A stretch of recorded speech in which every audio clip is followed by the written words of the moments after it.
ഞാനും അമ്മയും കൂടെ തൃശ്ശൂർ നാലമ്പലം തൊഴാൻ പോയപ്പോൾ എടുത്ത വീഡിയോ ആണ് കേട്ടോ ഇത്. അത്തത്തിന്റെ അന്നാണ് ഞങ്ങൾ നാലമ്പലം തൊഴാൻ വേണ്ടിയിട്ട് പോയത്. അപ്പോൾ ബിച്ചുവേട്ടന്റെ നാട്ടിൽ തന്നെയുള്ള കുറച്ച് ആൾക്കാരെ കൂടി ചേർന്നിട്ട് അമ്പലത്തിൽ പോകാനൊരു ട്രിപ്പ് പ്ലാൻ ചെയ്തിരുന്നു. അപ്പൊ അവരുടെ ഒപ്പമാണ് ഞങ്ങളും പോണത്. ഞാനും അമ്മയും മാത്രമേ വീട്ടിൽ നിന്ന് ഉണ്ടായിരുന്നുള്ളൂ. ഞങ്ങളൊരു ട്രാവലറിലാണ് പോണത്. രാവിലെ ഒരു 6:15 ഞങ്ങൾ വീട്ടിൽ നിന്ന് ഇറങ്ങിയായിരുന്നു. അത്തത്തിൻ്റെ അന്ന് അമ്പലത്തിൽ അത്യാവശ്യം നല്ല തിരക്കുണ്ടാവുമെന്ന് വിചാരിച്ച് തന്നെയാണ് ഞങ്ങൾ പോണേ.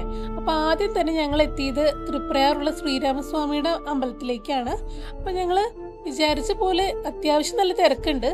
കയറി ചെന്നപ്പോൾ തന്നെ അതേ ഒരു ചേട്ടൻ മുല്ലപ്പൂ വിൽക്കാനായിട്ട് ഇരിപ്പുണ്ടായിരുന്നു. അപ്പം ഞങ്ങൾ വന്ന എല്ലാവരും അവിടുന്ന് മുല്ലപ്പൂ ഒക്കെ മേടിച്ച് തലയിലൊക്കെ ചൂടി ഇപ്പം ഞങ്ങളിതേ അകത്തേക്ക് കയറുകയാണ്. അപ്പോൾ ഫ്രണ്ടിൽ തന്നെ നല്ലൊരു അത്തപ്പൂക്കളും ഇട്ടിട്ടുണ്ടായിരുന്നു. ഞങ്ങളുടെ കൂടെ വന്നവരെല്ലാവരും അവിടെ നിന്ന് ഫോട്ടോ എടുക്കുന്നുണ്ടായിരുന്നു കേട്ടോ. അങ്ങനെ ഞങ്ങൾ എല്ലാവരും വേഗം തൊഴുതിറങ്ങി.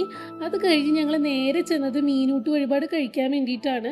ഇവിടെ തൃപ്രയാറപ്പൻ്റെ മുമ്പിൽ വന്ന് ഈ മീനൂട്ട് വഴിപാട് കഴിക്കുമ്പോൾ നമ്മുടെ കുടുംബത്തിനുള്ള ദുരിതദോഷങ്ങളെല്ലാം മാറി നമുക്ക് നല്ലൊരു സമാധാനവും ഐശ്വര്യവും കിട്ടുന്നതാണ് കേട്ടോ ഒരു വിശ്വാസം. അങ്ങനെ ഞങ്ങൾ ഇവിടെ തൊഴുത് കഴിഞ്ഞ് അടുത്ത അമ്പലത്തിലേക്ക് പോവുകയാണ്. രണ്ടാമതായിട്ട് ഞങ്ങൾ പോയത് കൂടൽമാണിക്യം ശ്രീ ഭരതസ്വാമിയുടെ അമ്പലത്തിലേക്കാണ്. ചെന്നപ്പോൾ തന്നെ ഇവിടെയും അത്തക്കളം ഇട്ടിട്ടുണ്ടായിരുന്നു. ഞങ്ങൾ ചെന്ന സമയത്ത് ഇവിടെ പുന്നെല്ല് നിറയ്ക്കുന്ന ഒരു ചടങ്ങാണ് നടന്നുകൊണ്ടിരുന്നത്. അതായത് നെല്ലും കതിരും നിറയ്ക്കുന്ന ഒരു പ്രധാന ചടങ്ങാണ് അമ്പലത്തിലെ. ഈ ഒരു സമയത്ത് നട അടച്ചിരിക്കുകയായിരുന്നു.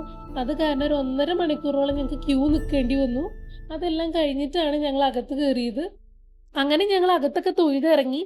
പിന്നെ അതിനുശേഷം അമ്പലക്കുളം വലം വെക്കാനായിട്ട് പോവുകയാണ്. ഇവിടെ നിന്ന് നോക്കിക്കഴിഞ്ഞ് ഏത് ആംഗിളിൽ നോക്കിയാലും നല്ല ഭംഗിയാണ് ഇവിടെ കാണാനായിട്ട്. അങ്ങനെ അവിടെയും തൊഴുത ശേഷം ഞങ്ങൾ അടുത്ത 3ാമത്തെ അമ്പലമായ തിരുമൂഴിക്കുളം ലക്ഷ്മണസ്വാമിയുടെ അമ്പലത്തിലേക്ക് വന്നിരിക്കുകയാണ്. ഇവിടെ അധികം തിരക്കൊന്നും ഇല്ലാത്ത കാരണം ഞങ്ങൾക്ക് സുഖമായിട്ട് തൊഴുതിറങ്ങാൻ പറ്റി. 3 അമ്പലത്തിലും തൊഴുത് കഴിഞ്ഞപ്പോൾ തന്നെ സമയം 1 മണി ആയിട്ടുണ്ടായിട്ടോ. അത് കഴിഞ്ഞ് ഞങ്ങൾ വേഗം 4ാമത്തെ അമ്പലമായ ശ്രീ പായുമ്മൽ ശത്രുഘ്ന സ്വാമിയുടെ അമ്പലത്തിലേക്ക് എത്തിയിരുന്നു. നട അടയ്ക്കണേക്ക് മുമ്പ് ഞങ്ങൾ അവിടെ എല്ലാം തൊഴുതു. അപ്പോൾ അവിടെ നിന്ന് തന്നെ ഞങ്ങൾ എല്ലാവരും ഫുഡൊക്കെ കഴിച്ച് ഞങ്ങൾ തിരിച്ചു മടങ്ങി. അപ്പോൾ അത്രയേ ഉള്ളൂ. ഇനി അടുത്ത വീഡിയോയിൽ കാണാം.